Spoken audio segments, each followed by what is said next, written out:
സ്വാമി എവിടെയാണ് ഇരിക്കുന്നതെന്ന് ചോദിച്ചാൽ എല്ലാവരും ഇങ്ങനെ പറയാറുണ്ട്, ഇവിടെയാണ് ഇരിക്കണേന്ന് പറയാറുണ്ട്.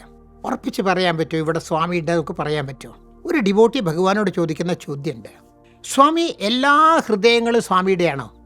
അതെ. എല്ലാ ഹൃദയങ്ങളിലും ഭഗവാനുണ്ടോ? ഇല്ല. ചോദിച്ച ആൾക്ക് അത്ഭുതമായി. എല്ലാ ഹൃദയങ്ങളിലും ഭഗവാനുണ്ടോ? യെസ്. എല്ലാ ഹൃദയങ്ങളും സ്വാമിയുടെയാണോ? നോ. അപ്പം അതേ സ്വാമി എന്താ അങ്ങനെ പറയാൻ കാരണം? സ്വാമി ഒരു ഉദാഹരണം പറഞ്ഞു കൊടുത്തു. നിങ്ങളൊരു കർഷകനാണെന്ന് വിചാരിക്കുക. നിങ്ങൾക്ക് 10 ഏക്കർ സ്ഥലമുണ്ട്.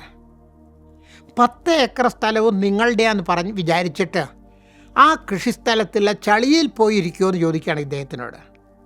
അത് ഇല്ല സ്വാമി, എവിടെയാണ് നിങ്ങൾ ഇരിക്കുക? 10 ഏക്കർ നിങ്ങളുടെയാണ്, നിങ്ങൾ എവിടെ ഇരിക്കുക? സ്വാമി അവിടെ ഏതെങ്കിലും ഒരു വൃത്തിയുള്ള കല്ലുമയാണ് നമ്മൾ ഇരിക്കുക. 10 ഏക്കർ നിങ്ങളുടെയല്ലേ? അതെ. 10 ഏക്കറിലെ എല്ലാ സ്ഥലത്തും നിങ്ങളിരിക്കോ? ഇല്ല. അതുപോലെയാണ് എല്ലാ ഹൃദയങ്ങളും ഈശ്വരൻ്റെയാണ്.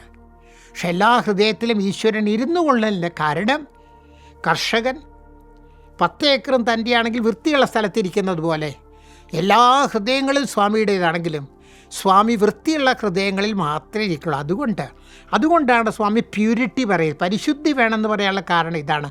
കാരണം പരിശുദ്ധമായ ഹൃദയത്തിൽ മാത്രമേ സ്വാമിക്ക് വസിക്കാൻ പറ്റുള്ളൂ, സ്വാമിക്ക് ഇരിക്കാൻ പറ്റുള്ളൂ. അതുകൊണ്ട് നമ്മളുടെ ഹൃദയം പൂജാമുറി മാത്രം വൃത്തിയാക്കി വെച്ചാൽ പോരാ, പൂജാമുറിയിലെ ഫോട്ടോസ് മാത്രം തുടച്ചാൽ പോരാ.